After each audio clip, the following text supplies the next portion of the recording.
I know you've talked before and even last week about who's your quarterback, but today what we want to talk about after we've heard such wonderful things is that how do you influence your life team? How do you do it? A quarterback, his greatest responsibility, although it's to just be cool and look really neat when he gets to the field, of course, and it's to throw passes, all of that is really true and it's part of it. But there's another part of it. And that is upon his back rests the responsibility of being the greatest motivator that's on that entire field. He's the one who influences people. It's really difficult when what you do is you have a leader that's negative. What you do is you marginalize a negative leader. You think, okay, we can't talk to him anymore. You know, we love him, we honor him, but we just can't talk to him. But ask yourself this question. Have you ever wondered where your life came from?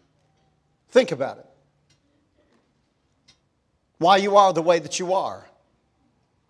Whether you realize it or not, there has been a quarterback in life that now needs to be recognized. They need to be recognized for being able to bring you where you are. Many times what people don't understand is what the book of Deuteronomy says in chapter 5, verse number 9. Take a look and see what it says. He said, don't bow down to them, speaking of other gods. He said, don't bow down to them and don't serve them because I am God, your God, and I'm a most jealous God. I hold parents responsible for any sins they pass on to their children.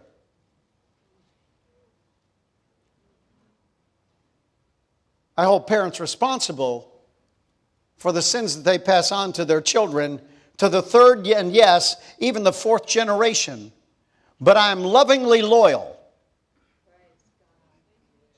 to the thousands who love me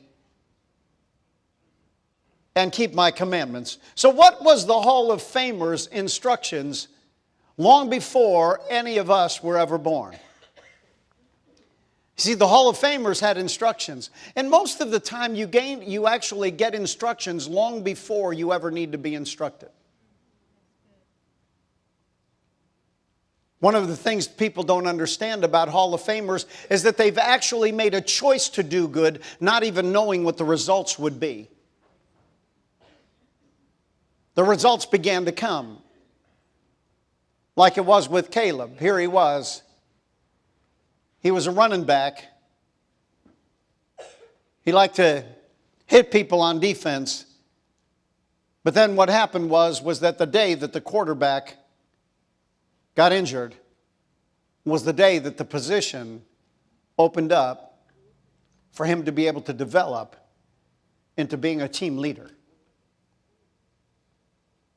Everybody needs a leader. People lead whether they like it or not. I remember telling Anthony when he was young, son, you're a leader.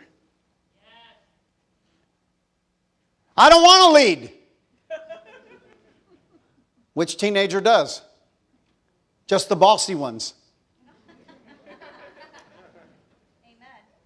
But now today, look and see what he's doing. He's leading.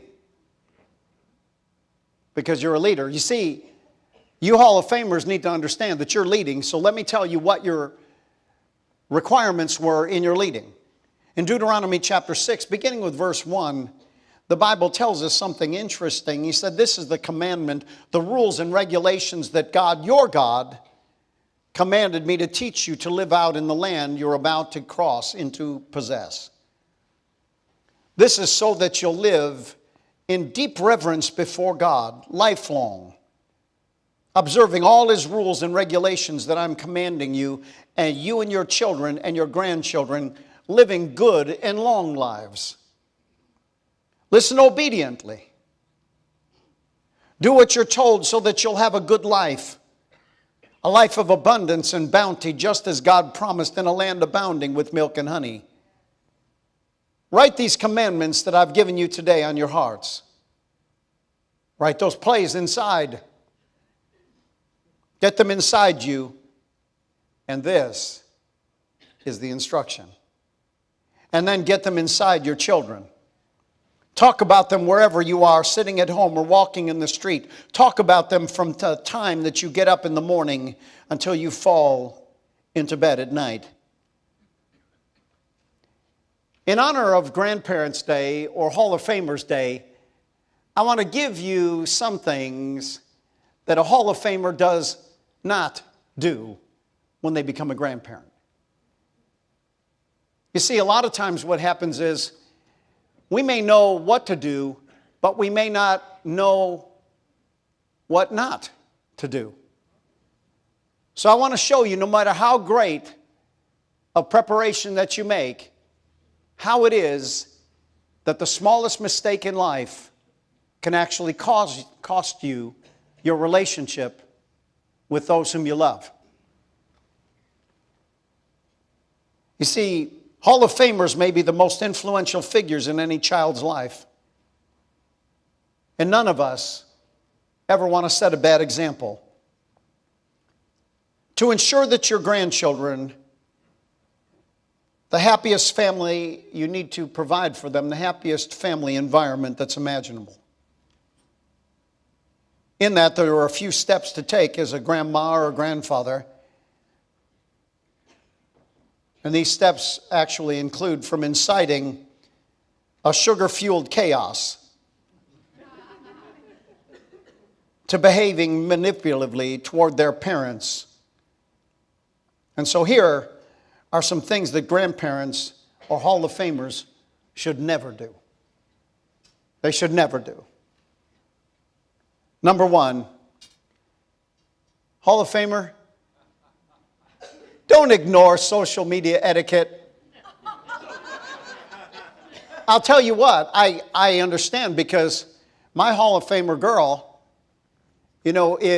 children can perceive from you that you're really breaking etiquette.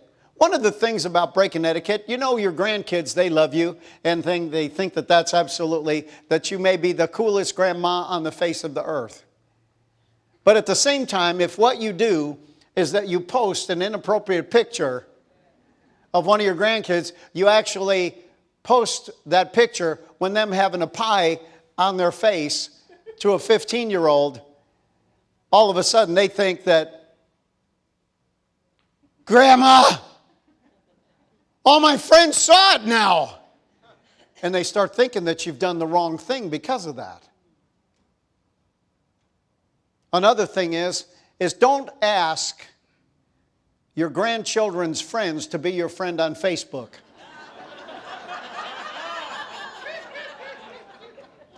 And don't sneak.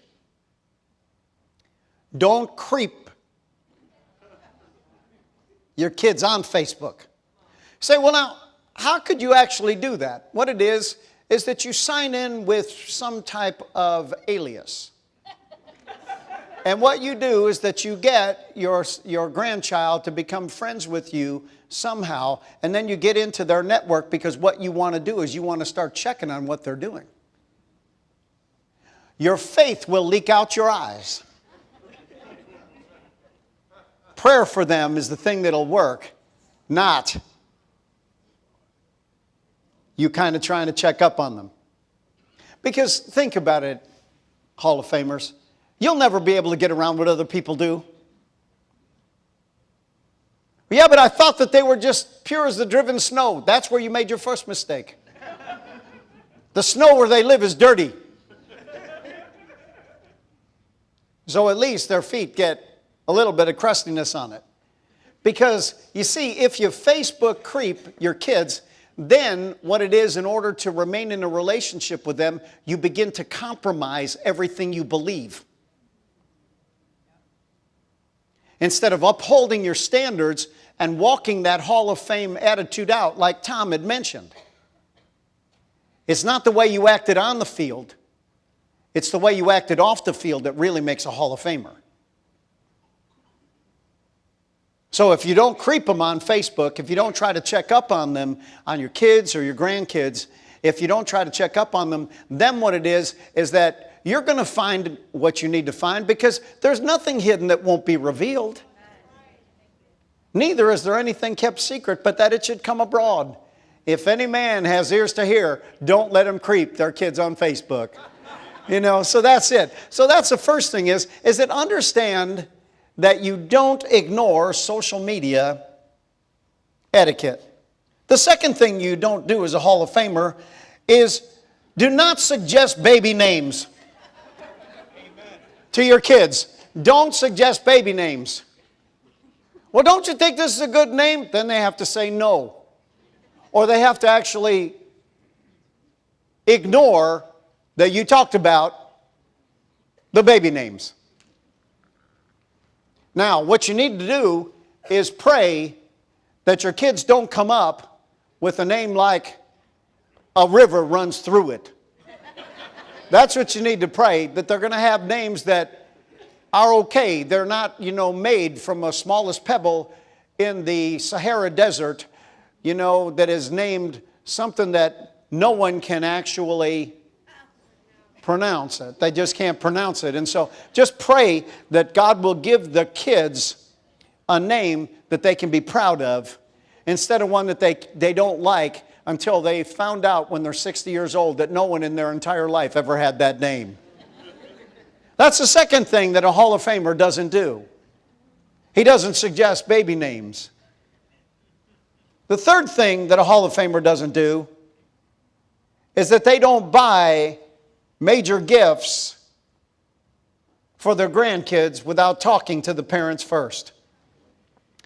I think that I have to probably talk in this direction about that a little bit, because Granny can tend to go out there a little bit further. I even think recently she even felt bad for a moment of all of the things that she had gotten the kids.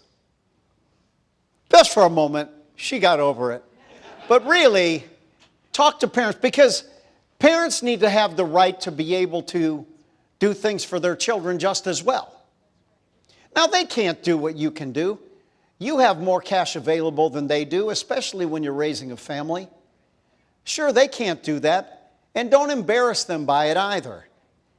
But come to the place to where what you do is that you talk to parents about how you're going to love the grandkids.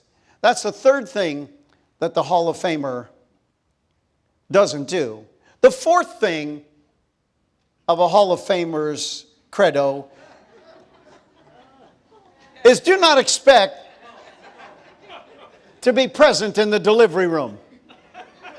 Don't think that your daughter or your daughter-in-law really wants you in there taking a peek when she's at the worst moment in her life. She may not. So don't expect that she's actually going to ask you to do that, and don't be broken when she doesn't. Just make sure you're sitting outside the room, that you're the first person that can actually hold that baby. But don't be a person who... Now, how many of you did not want your mom, girls, in the delivery room? You didn't want your mom there. How many of you had your mom want to be there? How many of you kind of had to say, okay. Yeah, it just kind of happens, doesn't it?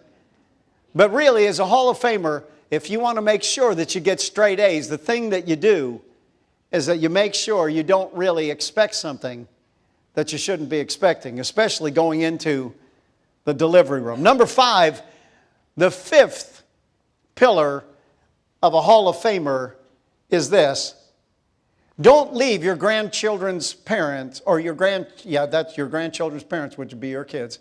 Don't leave them out of the loop. Don't have this little secret society that you've got going on with the kids. Make sure that you involve them. And young people, don't get to a place to where what you're doing is that you are really trying to have this secret thing. Now that happens, I agree. Because But because I have my grandkids ask me for stuff all the time. But at least they do it in front of their parents. The other day, Roscoe asked me, he said, Pa, how'd you like to have another grandson?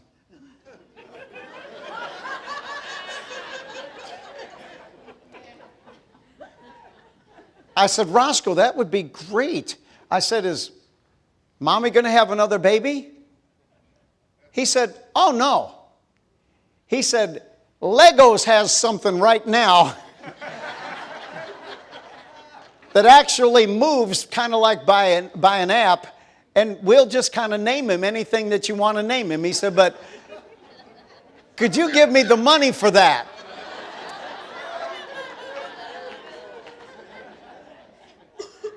I said, sure, Roscoe. It's not. But the parents were sitting right there and just went, what? But he figured it out in his own mind. It's going to be another grandson. That's what it's going to be. And how he could actually get me to agree to all of that. So don't leave the parents out of the loop. The sixth pillar of a Hall of Famer is this. Try not to play favorites, although everyone's got one. You want to make sure that you try to equally distribute your love, but there's also one that you always will prefer. And they need to know it. I remember when my grandmother was in the passing away stage of her life. And I had just taken Linda over to the house. It was the first time that my grandmother ever met her. And I was a little concerned that she may not have been able to meet her ever again. And so I took Linda over there. And she was laying in bed, and we were in the living room, and she's laying in bed, and she said, Robbie, come here. So I said, yes, Grandma. And I went in there, and she said, Robbie? I said, yes, Grandma. She said, you need to marry that girl. I said, I'm thinking about it, Grandma. She said, no, you don't need to think about it. You need to just marry her. Okay, Grandma. And then she said, I have something to tell you. She said, Robbie, you know that I had 32 grandchildren. I said, yes, Grandma. She said, and you were always my favorite. And I started crying.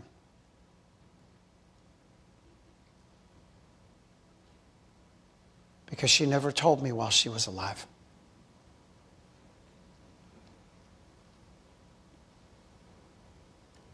I worked as hard as I could for her affection. One time, my brother lied about me, and she chased me down the street with a broom. Actually, 2 blocks. She didn't stop either, boy. That broom was flying in every direction because my brother said that I did something I didn't do. I thought, you are such a liar, you know. You just got me in trouble. And so, although you need to distribute your love equally, never allow the one that you favor ever go by without knowing it.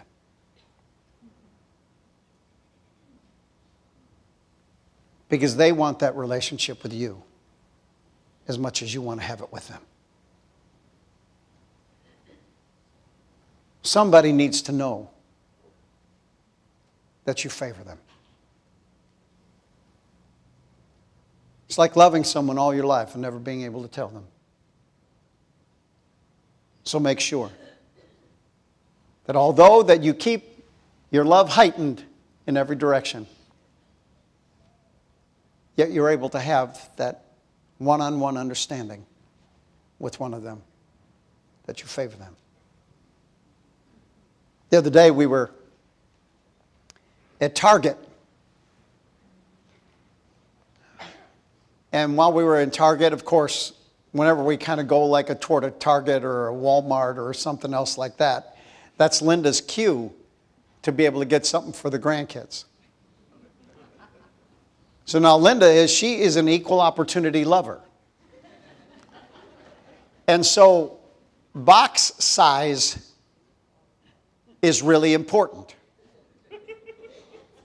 So if we get something for Roscoe and for Aliyah and for Leor, that whenever we do that, the boxes have to be approximately the same size, right? I mean, that's kind of the way that goes. So finally, we got Roscoe's, and then Aliyah can only do, like the 5-year-old, she's actually does 5 through 12 in Legos. Roscoe's taught her. I mean, Roscoe does, he does the 1,000-piecers. He likes that. I don't understand, but when we go there, he says, "Pa, you have to help me." I'm thinking, help you? I mean, and then I have to pretend like I really know how to do that. It's like I don't know how to do all that. So we get Roscoe the box. So his box. This big. So when we're coming across what Aliyah would like, I mean, her boxes are only like this big. So Linda's got to go on a hunt. And finally, what she says to me, she said, "Well, what are we going to do?" I'm thinking, well, get her 2 then or something. But that makes her 2 boxes bigger than Roscoe's 1 box.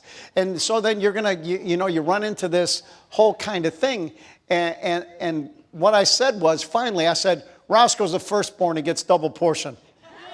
That's just the way it is. Just that he's just the firstborn, he just gets double. But then what we did was we got Leor a rattle. But it just so happened to be one of those rattles that when you move it, it lights up and plays a song. So we carry it over toward the car, put it down in the trunk of the car, and then it starts playing. Okay, finally it goes through its 3 songs, and the lights go on and blink on and off and whatever. We pick it up to take it in the house, and guess what it does? It's playing. So then, as Linda puts it down on the counter, it's there. Guess what it does? It starts, right? And then here we are. We're about ready to kind of, all we did was we had carry-on luggage. We didn't put any through the system. And so we have this carry-on luggage, and so Linda's about to put that inside of her bag. And guess what it does? It starts what? Okay, so it starts playing, and when it starts playing, she takes it out of her bag, puts it back on the counter, and says, "I'm not going anywhere with this thing," because this thing just starts playing everywhere that we go. And so even though you have a favorite, always make sure that your love for everyone looks like it is really equal. But don't pretend like it is, because none of us really believe that. And then, number 7, do not air mom and dad's dirty laundry to your grandkids. As a Hall of Famer, you want to be a Hall of Famer forever? Don't air your kids' dirty laundry to their kids. Even though you may think it's funny, a parent has to raise that child, and it's going to come back to them about all the things that they did when they were young, because Grandma and Grandpa, the Hall of Famer, told them. The 8th thing is this: as a Hall of Famer, you never badmouth family members. Never. Well, really, you never badmouth anybody, but here today, since it's Hall of Famer Day, is that you never badmouth family members. Don't do it. One of the things that I like about star quarterbacks is that they never have anything negative to say about their team players.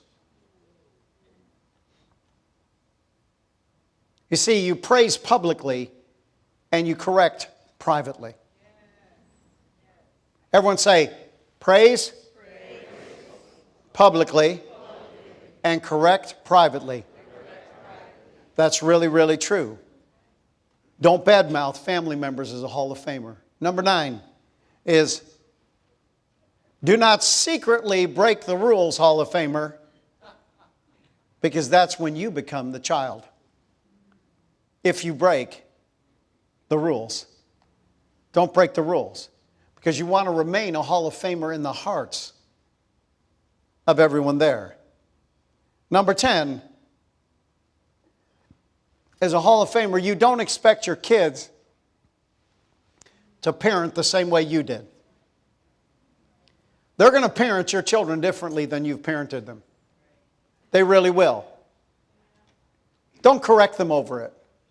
Fall on your face before God. Tell God your kids are crazy. Oh God! My kids are crazy. Look at how they're trying to raise their kid. I always like when those parents who have those real active little kids, you know, those kids just kind of like start wandering everywhere. I often wondered why they put the leashes on them, but then I found out. So I don't have a problem with a person putting a leash on it, because that kid's off to the races. Put a 30-foot leash on him and let him go. Just let him go. So just remember,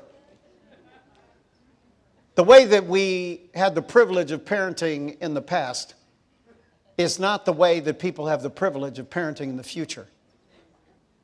There are so many more competing voices in the lives of their children that you need to help them parent, and that's what a Hall of Famer does, is that he helps them parent. He doesn't secretly hold these clandestine feelings that he never brings up, but he's an aid. As a Hall of Famer, you're given good advice. You know, even when people talk to me about things, I don't necessarily tell people ever. And it's rarely. On the coaching side, I do. And that's hard for me. But pastorally, I don't tell people what to do. The closest you will ever get me to tell you anything is this. If I were you, I may look in this direction. You see, when a situation comes up and your child asks you for direction, never say, do this, because then all of a sudden you have an impasse with them because they didn't do what you said that they should do. But you can turn and say to them, I faced this with you when you were younger. And if I were you, this is what I would do. And that's non-confrontive. You don't come to a place to where you have an impasse, or you don't have to try to avoid something that happened between you. And you want to keep that at a minimal. You know, don't sit around and say, hey, this is what I would, this, you need to do this. This is what you have to do. You've got to do, because all of a sudden you come from, if I were you, to this is what you should do. How do you feel when someone says, if I were you, I would consider this? To somebody else who says to you, do this. This is what you have to do. What kind of feeling does that give you? One is, hey, here's a suggestion. Maybe this might be good. Let me try a little bit of that. And the other one is, you know what? You're telling me what to do. You're criticizing me. You never think I do anything right. Then what we're doing is we're playing the 14-year-old conversation. And so, open up.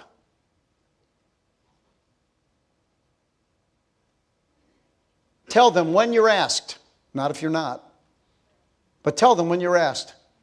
I faced that with you, if you remember. And if I were you, I'd take a look at it. Look at this. Because maybe, just maybe, he learned it from you. Think about it. Right at that point, they can say, well, that might be true. And I said, yeah, think it through. You'll know what to do. And then go home, get on your face and go, God! My kids are crazy. Help them, Jesus. But don't let them know that you fell on your face and said, God. The 11th thing a Hall of Famer does is this. They never pry information out of their grandkids about their parents. Your grandkids will tell you everything. They'll tell you everything. Oh, it's really funny. I'm not even going to tell what she said. But we're just sitting there, you know, putting together a Lego. And all of a sudden, Aliyah comes out with this burp. She said, yeah. Oh, my daddy. And I said, oh. Really? I have to talk to Tom right now about things that him and Anthony did when they were young. And Tom goes, I was never going to tell you. I really wasn't going to tell you. I honestly was never going to tell you. Yeah. I said, did you ever take my cars? They said, yeah, we raced your cars. I go, you can do a lot with me, but don't you take my cars. You can take my money, you can take my stuff, but don't you touch my cars. And they went right for the thing that they knew that I didn't want them to have. They took my car.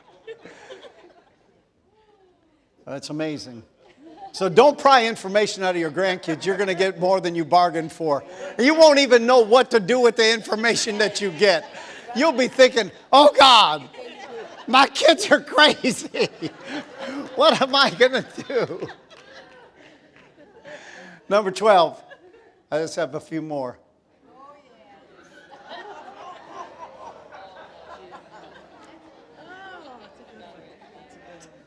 Don't give pets as presents to the kids.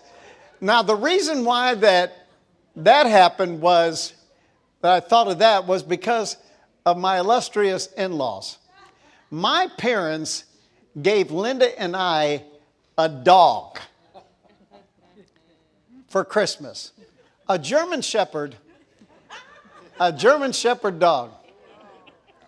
Then I got a job as a property manager.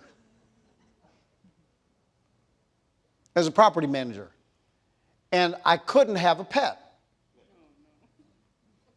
I mean, this dog is only like, I don't even know how old he was, maybe a year by the time that, you know, that I got this job.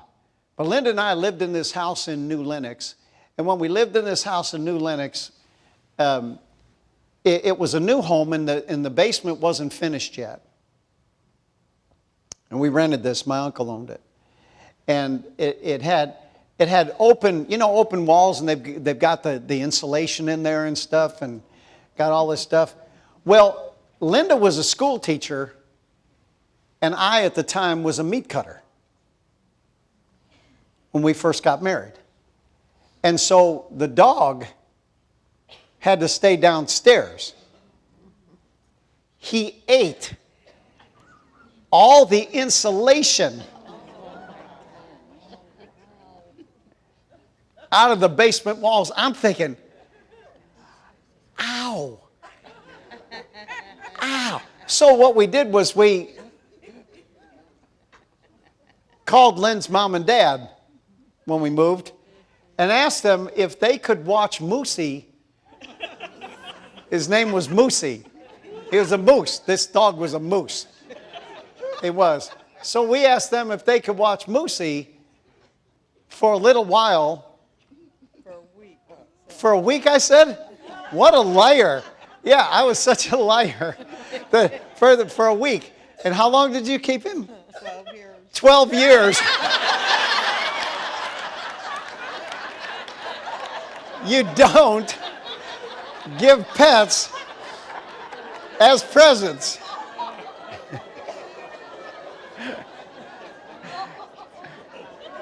They had Moosey for 12 years.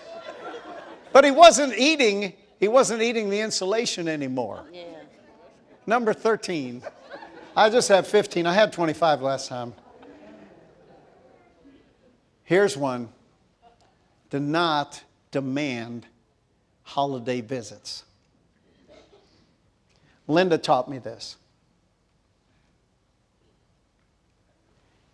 There's always going to be one set of Hall of Famers that are going to demand it.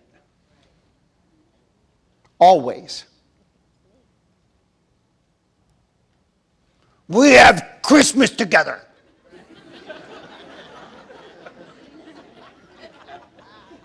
It's our family tradition. And you're thinking, yeah, that's exactly what I want to do. I want to go to your house for dinner. Yeah.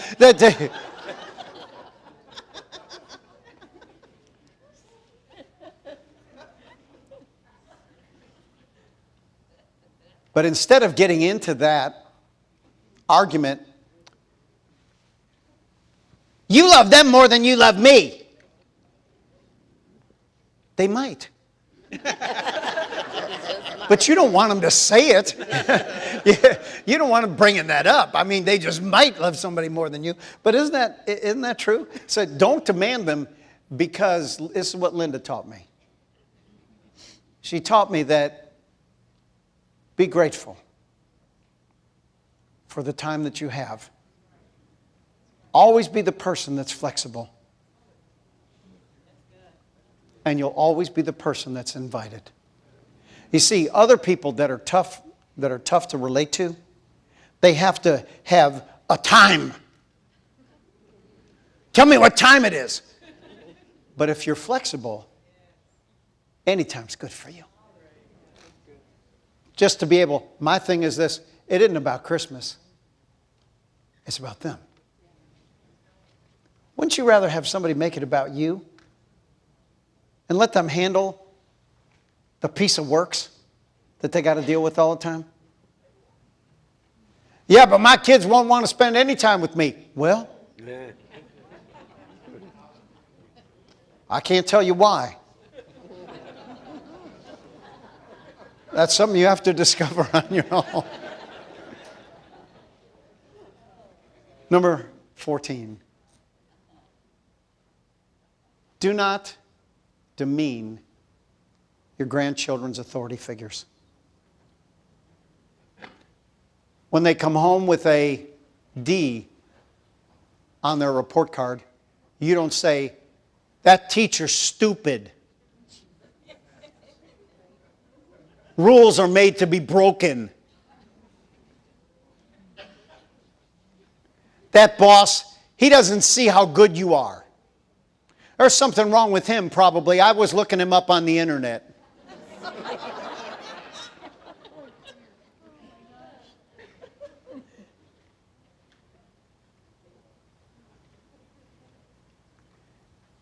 This guy asked me about this fellow, and he said, you know, I knew that this guy had some challenges, so I looked him up on the internet. He said, I really like him, and I really want to go there to church.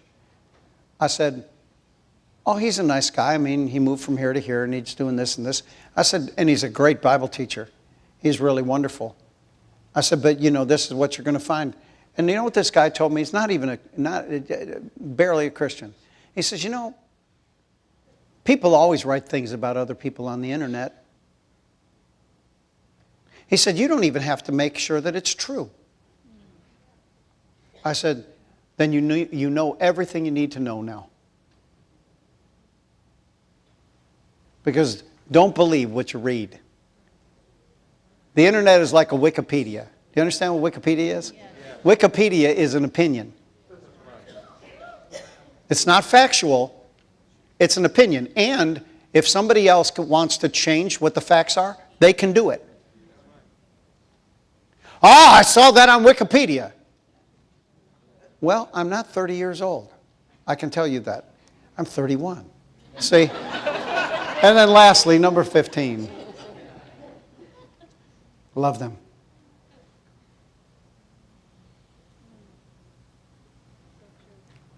Make an acceptable environment for them. One that's warm and inviting. When you know people, be warm enough to invite them in everything you do. Make sure that they're well aware of the fact that you accept them Even though there are times when you may not approve of what they're doing, you'll still accept what they're doing. So love them, accept them, encourage them, give them affection, give them an ear. God gave you 2 ears. He only gave you 1 mouth. Have little to say, but much to listen to. And because of that, they'll never leave you.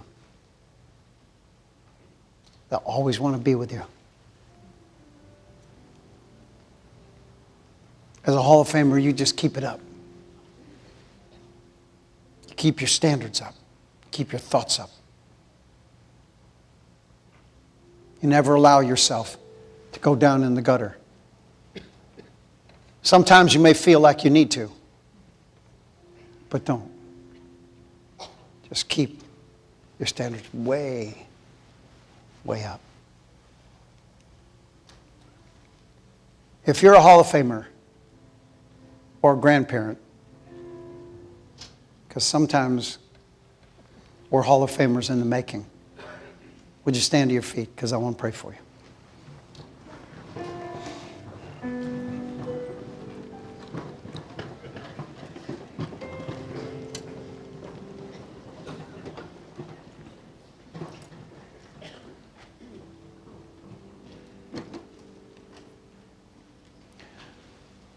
Father, I pray for each and every one of these Hall of Famers, whether here or over the internet now, Facebook Live, all those people. I pray for them. Father, thank you for giving them wisdom. Thank you for showing them how to love and to create an acceptable and an accepting environment for those that they care for. I'm asking you to show them what to say and what not to say. I'm asking you to help them, give guidance, to be an example that their grandchildren may want to be like them in every way. So, Father, we're grateful for them. Thank you for giving them money. It's expensive to be a grandparent. Give them more than they ever expected or dreamed. And I believe, Father, I believe that as you drop your love upon them for their grandkids, the way that you love them, not the way that we as humans care, but the way that you care for them, that they're going to be different. Their grandkids are going to be drawn to them. Their sons and their daughters will see that they made such a mistake in the way that they viewed them. May you give these grandparents the affection that can only come from their grandkids. And may you give each and every one of them long life. Long, Father. And may every day be filled with someone they love. In Jesus' name. Amen. Amen. You may be seated. Thanks so much. Did you get something out of this morning? Clap louder than that, please. I need a little more encouragement. Thank you.